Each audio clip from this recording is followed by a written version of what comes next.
Estamos en línea ahora con Miriam Bregman. Miriam es dirigente del Frente de Izquierda, fue diputada nacional hasta junio pasado, ex candidata a presidente y anteriormente fue legisladora de la Ciudad de Buenos Aires en el año 2017, diputada por la provincia de Buenos Aires en el año 2015, candidata a vicepresidente en el año también 2015, y además fue letrada de Jorge Julio López. El testigo desaparecido en el año 2006 debe prestar testimonio contra Miguel Osvaldo Echecolás. Vamos a recibir a Bregman escuchando cuánto tiempo más llevará de Hipó Fontevecchia. Te saluda. ¿Cuánto tiempo más llevará, crees, esta ola de derecha en todas partes del mundo? Hay quienes hablan de 30 años a partir de la primera presidencia de Donald Trump, otros que hablan de 30 años a partir del Brexit. Más allá de tus deseos de que sea el menor tiempo posible, ¿cuál es tu expectativa de que va a terminar siendo la realidad? Bueno, mis deseos son claros, Mm. eso tiene razón, no están en duda, pero creo que lo que estamos viendo en los últimos años es más bien movimientos pendulares, ¿no? Una derecha que se radicalizó, se derechizó la derecha, que trata de esa manera de ocultar una crisis profunda que está viviendo este sistema capitalista y que elige todo el tiempo construir enemigos con los cuales antagonizar, las mujeres, los migrantes, y así no poner el foco en los verdaderos problemas que vive la sociedad, que son los problemas económicos. No porque lo otro sea menor. Una persecución a migrantes es grave. Que Milei diga que va a salir a cazar zurdos es grave.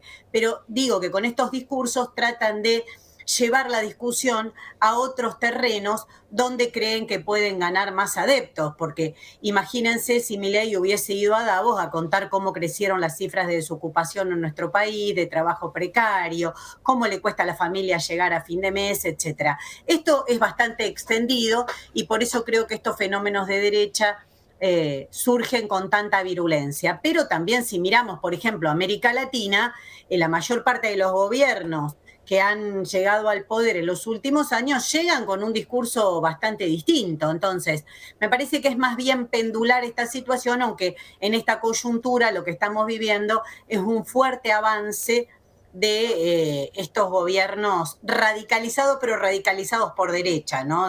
Con fuerte contenido reaccionario, misógino.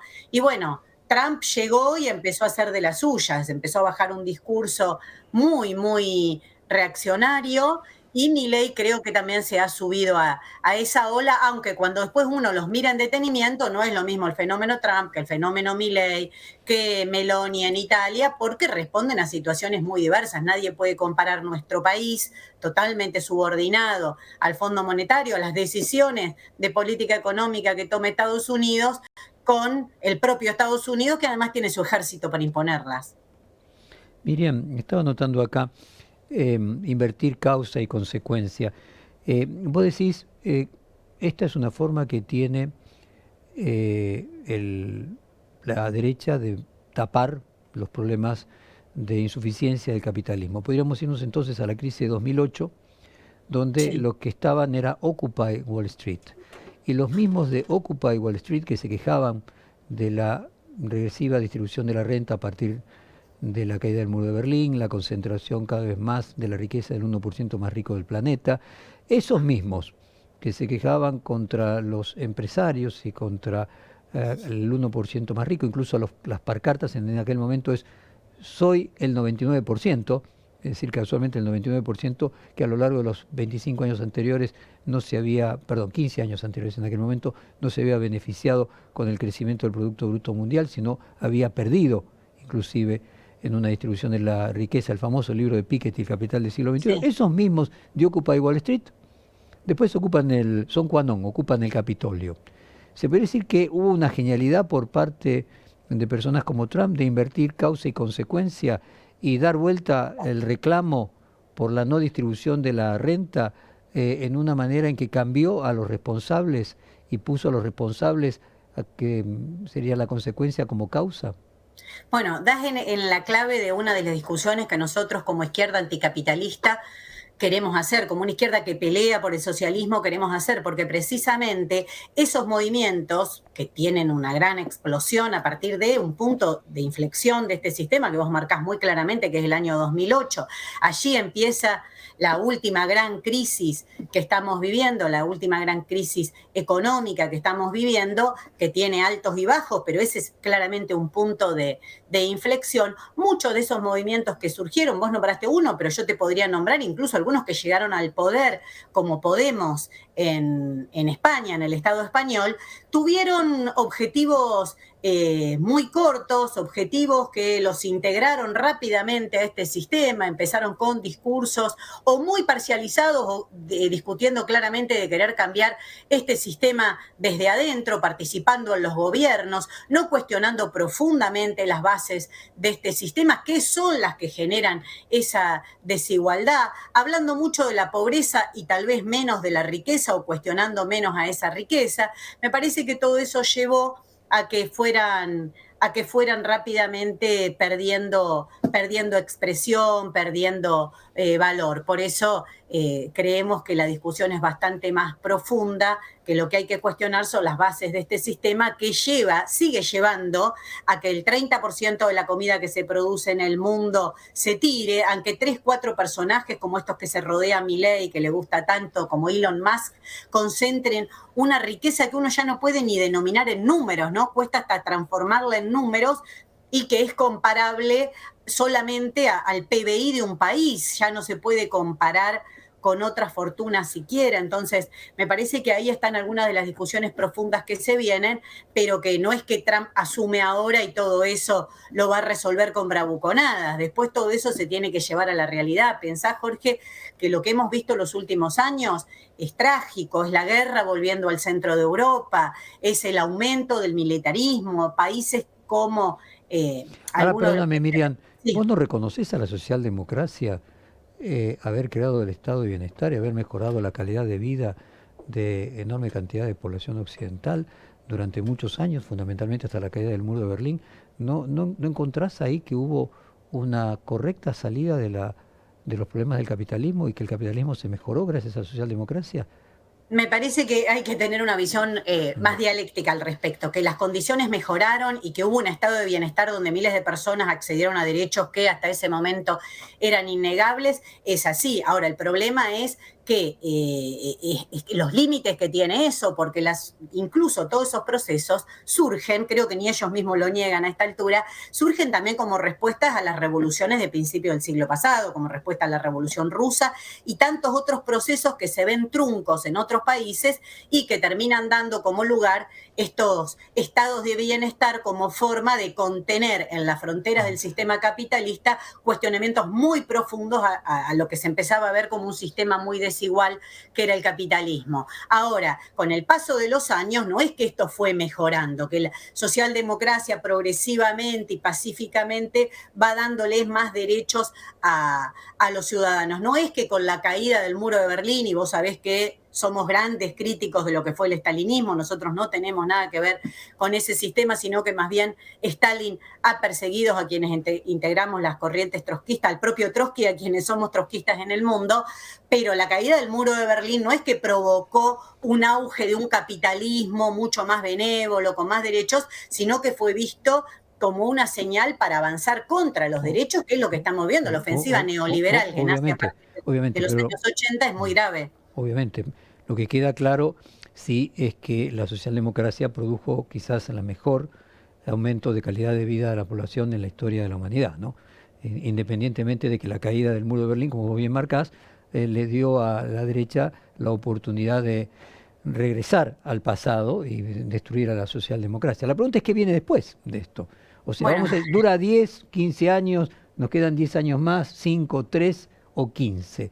mira, ¿La lo que salida venga es la de la socialdemocracia o la salida es el trotskismo, como vos planteás? Mira, lo que venga después lo tenemos que construir. Yo creo que no hay nada escrito, que la historia de los pueblos la escriben sus luchas, sus peleas. No está escrito qué es lo que va a venir. A mí me preocupa cuando miro esto, es la complacencia. Fíjate, te pongo un ejemplo chiquito, pero creo que hay que empezar con ejemplos concretos para que se vea. Las barbaridades que ha dicho Milei estos días, las barbaridades que anuncia, por ejemplo, retroceder en políticas conquistadas como la lucha contra la violencia de género, y la reacción es muy parcial todavía. Hay muchos que creen que hay que seguir coqueteando con Milei porque tiene un cierto apoyo social, o peor, porque creen que las políticas que ellos mismos impulsaron en relación, por ejemplo, a la violencia de género, bueno, eso hizo que nos pasáramos un poco, nos fuimos demasiado lejos. Entonces, lo que tenemos que discutir hoy es qué construimos, por qué perspectiva peleamos y fundamentalmente cómo damos esa pelea ahora. Esta pelea no puede ser una pelea de las redes sociales. Creo que hay que salir a enfrentarlo duramente, que hay que salir a enfrentar esta ofensiva derechista en el mundo, coordinando esfuerzos con otros pueblos del mundo, pero también en Argentina tenemos que dar una respuesta que hasta ahora ha sido muy débil en este primer año de Milei. Eli, quería preguntarle algo. ¿Cómo estás, Miriam? Quería hacerte una pregunta respecto de eso que vos estabas diciendo. Sí, la respuesta hasta ahora ha sido bastante limitada, lo decía incluso Diana Mafías, con quien conversábamos hace un ratito, ¿no? Es decir, referentes como Cristina Kirchner, Mauricio Macri, que incluso han alentado, Macri fue quien estableció el matrimonio igualitario en la ciudad de Buenos Aires, antes de la legislación nacional. Es llamativo que no se hayan expresado con cuestiones que parecía que los argentinos no las teníamos en discusión, ¿no? No sé, suena llamativo eso. Coincido con vos, son espantosas especulaciones. Yo lo titularía espantosas especulaciones por esto que te digo, de ver si es el momento de pelearse con Milei, si no es el momento, si a determinados sectores que lo apoyan le cae bien o no lo que decimos. Bueno, esas especulaciones son terribles para los derechos de los pueblos, para los derechos de las mujeres, de la diversidad y todo lo que nos ha costado Sí, porque hacen a la convivencia entre los argentinos, o sea, cuestiones que parecían o creíamos que teníamos resueltas y volver a discutirlas, no sé. Bueno, las mujeres sabemos que, como decía Simone de Beauvoir, que toda lucha que abandonamos hace que vuelvan los mismos intereses a avanzar sobre nosotras, ¿no? Que bastará una crisis, decía ella, para que vuelvan a intentar a quitarnos los derechos que conquistamos. Entonces, primero, durante el gobierno de Alberto Fernández se produjo una fuerte institucionalización de muchas de estas peleas, de tratar de incorporarlas a los aparatos del Estado, a que quedaran ahí y prometer que las soluciones van a venir desde arriba. Ese fue un gran elemento para que después la derecha lo usara, la ultraderecha lo usara, como diciendo, bueno, todos tienen un carguito, todos consiguieron algo. Abandonar las calles fue el primer gran problema que tuvimos. Y ahora estas especulaciones, creo que está bastante desatado el año electoral en el peor sentido de la palabra. Hay todo tipo de especulaciones y es llamativo, como bien señalabas vos, que no se esté diciendo cómo que vamos a eliminar la figura del femicidio. Claro, justamente eso. ¿Qué quiere decir eso? Cuando los números son claros, o sea, Milei es bastante torpe. Yo digo que vivió en un tupper porque además nunca se enteró que hubo luchas en la Argentina. Es evidente que él vivía en un micromundo de canales de televisión donde hacía cosas muy estruendosas, pero sabía muy poco lo que pasaba afuera. Pero alguien le puede contar, mirá, acá vos lo negás, pero las cifras son contundentes, los femicidios en la Argentina son un problema grave. No es que se llegó a que después de muchísimo tiempo la ley lo contemple, porque sí, la ley lo contempla después de largas peleas y demostrar año tras año que la violencia machista genera muertes terribles en nuestro país, que deja niños y a niños sin sus mamás cada año. Es decir, no se puede negar todo eso. Ellos lo toman como parte de una batalla cultural. Sí, es una batalla ideológica, pero tiene consecuencias nefastas en la realidad.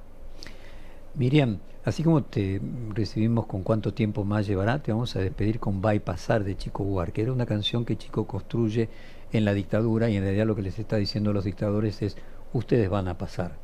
Así que bueno, esta ola de extrema derecha va a pasar. Te mandamos un beso grande, el mejor año 2025 y nos mantendremos cerca como siempre. Muchas gracias. Gracias igualmente para ustedes. Va y Pasar de Chico Buarque.